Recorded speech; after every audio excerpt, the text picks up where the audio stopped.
প্রথমবারের মতো এবার বাংলাদেশে আয়োজন হচ্ছে জাতিসংঘ জলবায়ু অভিযোজন সম্মেলন national adaptation plan nap expo 2024।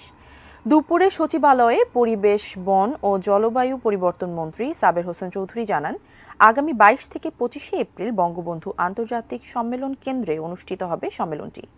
আন্তর্জাতিক সম্মেলনের নবম এ আসর উদ্বোধন করবেন প্রধানমন্ত্রী শেখ হাসিনা। মন্ত্রী জানান, ন্যাপ এক্সপোতে অংশ নিতে 104টি দেশের 383 জন এরই মধ্যে রেজিস্ট্রেশন করেছেন, যার মধ্যে 114 জন বাংলাদেশি। এছাড়া বিভিন্ন মন্ত্রণালয়, বিভাগ ও সংস্থার প্রতিনিধি, জলবায়ু বিশেষজ্ঞ, এনজিও প্রতিনিধি ও শিক্ষার্থী সহ 550 জন অংশ নেবেন।